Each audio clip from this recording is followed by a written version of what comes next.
Vous ne pouvez pas entrer ici avec ce chien, madame. C'est une prison de haute sécurité. Le gardien bloqua le passage de Rebecca à l'entrée. S'il vous plaît, c'est la dernière volonté de ma sœur, avant son exécution.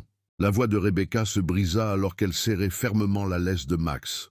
Madame, nous ne faisons aucune exception, surtout pas pour des meurtriers condamnés. Les autres visiteurs regardaient et chuchotaient à propos de cette femme qui essayait d'amener un animal dans le couloir de la mort.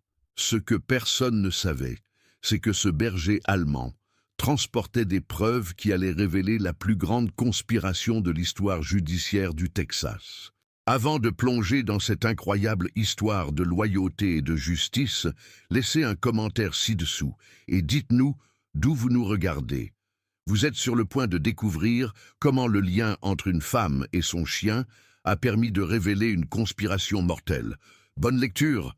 Les murs de béton froid de la prison fédérale de Huntsville avaient vu passer de nombreux derniers matins, mais aucun comme celui-ci. Sarah Mitchell était assise sur le bord de son lit étroit, les mains tremblantes, les yeux fixés sur l'horloge numérique, 5h30. Dans 3h30, elle serait morte.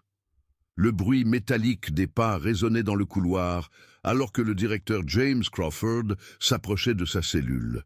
Son visage buriné témoignait du poids de 28 années passées dans le système pénitentiaire, mais aujourd'hui, quelque chose de différent brillait dans ses yeux. « Sarah, dit-il doucement en s'arrêtant devant les barreaux, avez-vous besoin de quelque chose avant ?»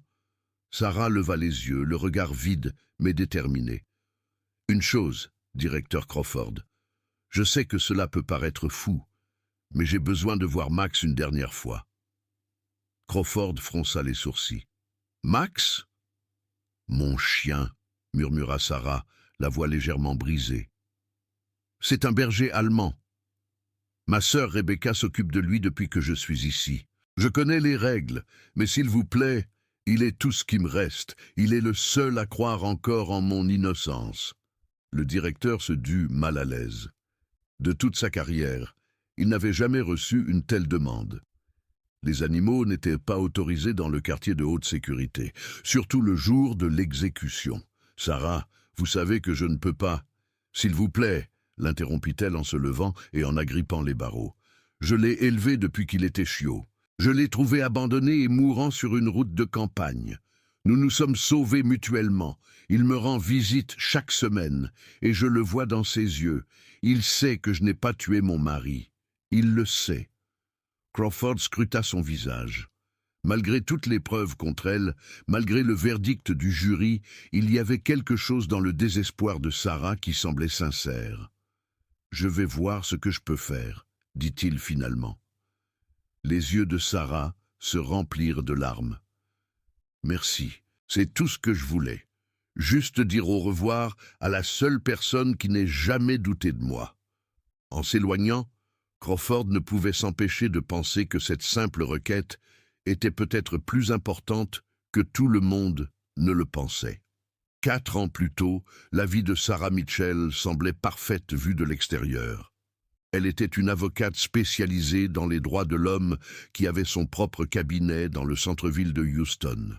Son mari, David Mitchell, était propriétaire de l'une des plus grandes entreprises de construction du Texas, et leur manoir était situé sur un terrain de 2 hectares dans un quartier huppé. Mais cette perfection n'était qu'un masque. Sarah a rencontré David en 2013 lors d'un dîner de charité. Il était charmant, riche et persévérant. Ils se sont mariés en 2014 lors d'une cérémonie qui a fait la une des journaux People. Pendant la première année, David était le mari parfait. Il lui apportait des fleurs, l'emmenait en vacances dans des endroits luxueux et la soutenait dans son travail d'avocate. Tout a changé en 2015. David a commencé à boire davantage. Il critiquait le travail de Sarah, le qualifiant de niaiserie sentimentale.